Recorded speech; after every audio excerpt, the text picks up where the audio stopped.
Hello, YouTubers, Gothic KingCobraJFS again with the subject on ghosts and poltergeists. As I didn't get enough time to see what I mostly wanted to say about the subject, I think I'd do another insight on it. Some ghost shows I wouldn't recommend, like The Other Siders. That was like the Sean Country Network that had a ghost show, and I thought, wow, there's a lot of ghost shows on TV these days. I know Animal Planet has one that was pretty good.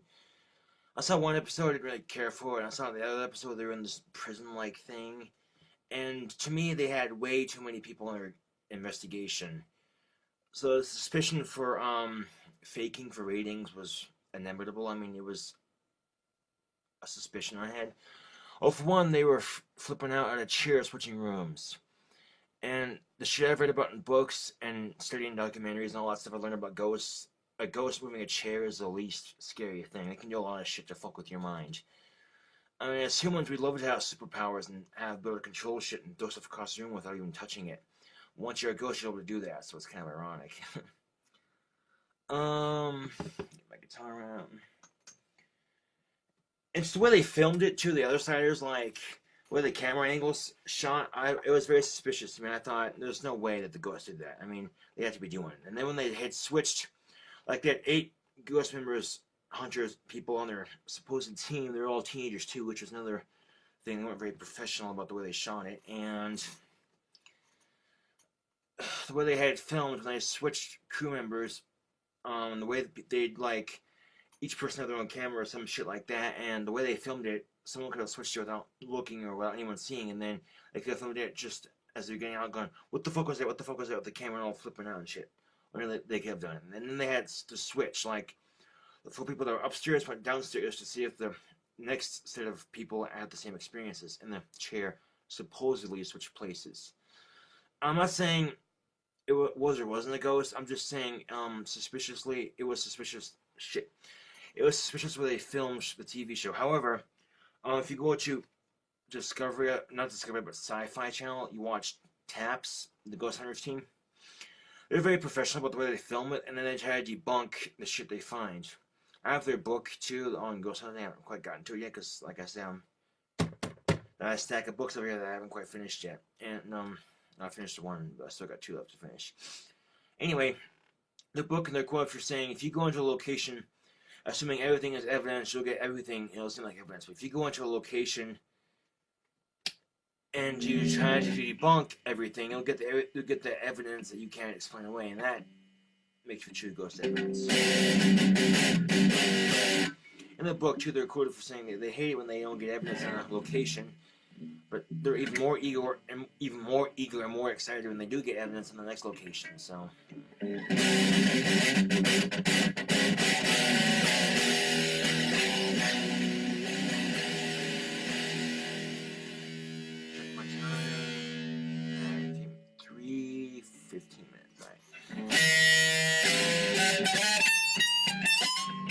I'll tell you one of my ghost experiences I had. My first one, I lived in a very old house. My mom recently received a hutch from her great aunt who had died, and it was in her will.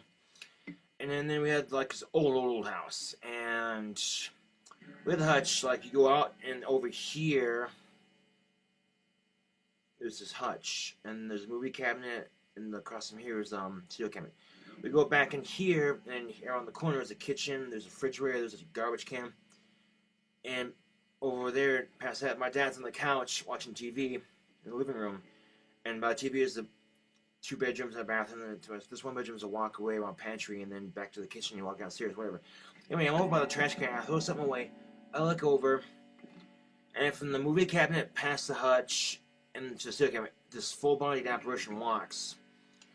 So, because she was like in the 30s, I think, or 20s, she had like cut hair like down to here and kind of curled up like it had in the 30s, and she was wearing like a very flowing kind of dressy pajama gown.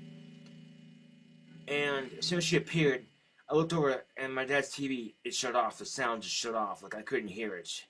I sat there just staring at the ghost, like, and it went from the movie cabinet across the hutch all the way to the cereal cabinet, and then disappeared.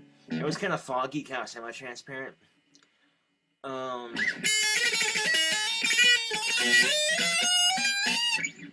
And as soon as it disappeared, the sound came back on. Like, now every time I see a ghost, the sound will shut off. Like, I won't hear anything or see anything except what the ghost is doing. It's really cool. I'm like, Dad, did you see that? Did you see that? Did you see that? And I'm like all excited because I just saw a ghost, and he's like, see what? He didn't see it. And I was kind of pissed off. And then I'm always kicking myself in the ass because every time I see a ghost, I never have a camera on me because I never think to take a picture because I keep telling my parents I'm seeing ghosts, and they keep thinking, oh, she's doing it to scare her sisters or this, and this, and they don't believe me. But so it's kind of frustrating.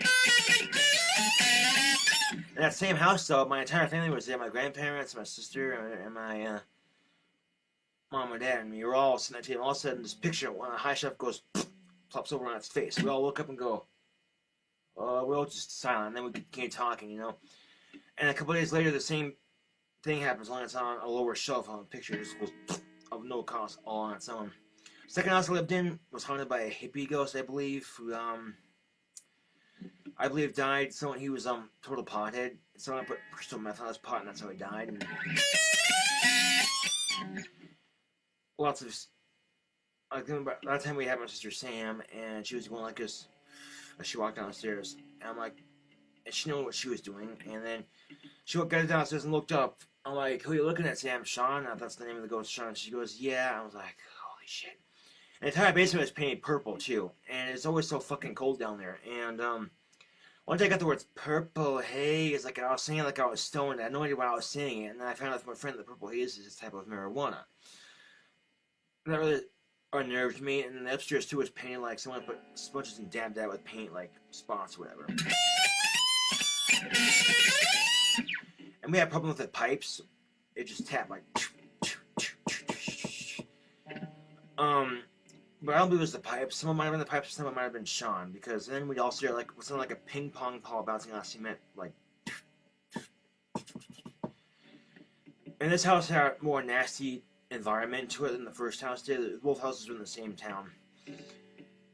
And so I thought, I'll start up a conversation with Sean. So I'm like, Sean, if you want to answer my questions, tap once on the pipes for yes and twice for no. And I asked the questions that I thought were true, and sure enough, I got once for yes and twice for no, and all the questions I thought were right. It was mind-boggling. And I moved back to Casper from North Dakota, and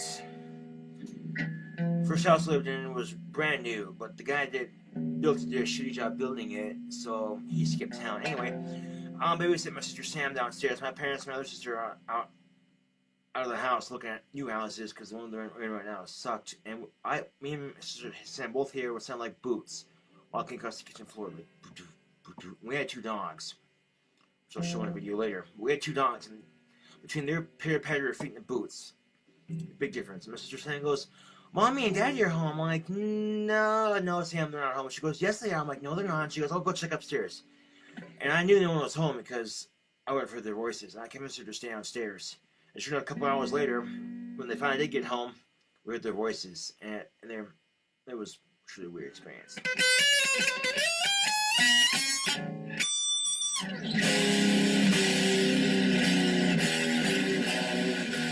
Just some of the ghost experiences I've had, and many more. What time is it?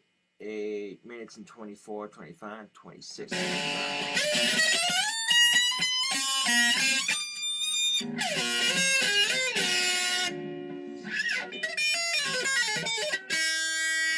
I believe the first ghost I saw in the first house was, his name was Jack. He died of alcohol poisoning or some shit. I don't know if that was his ghost or someone else's or my great aunt. I'm not sure, but.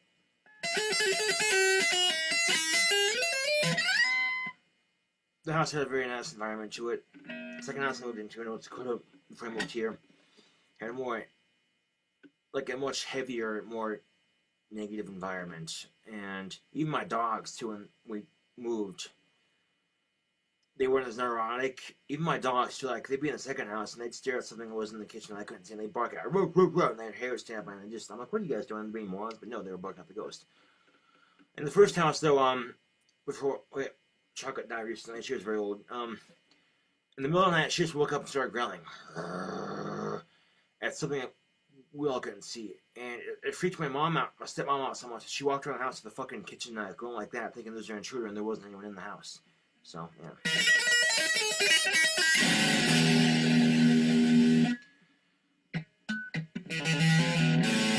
I guarantee if you go into a haunted location as a skeptic and you find a ghost, you're going to be twice as scared when you walk out.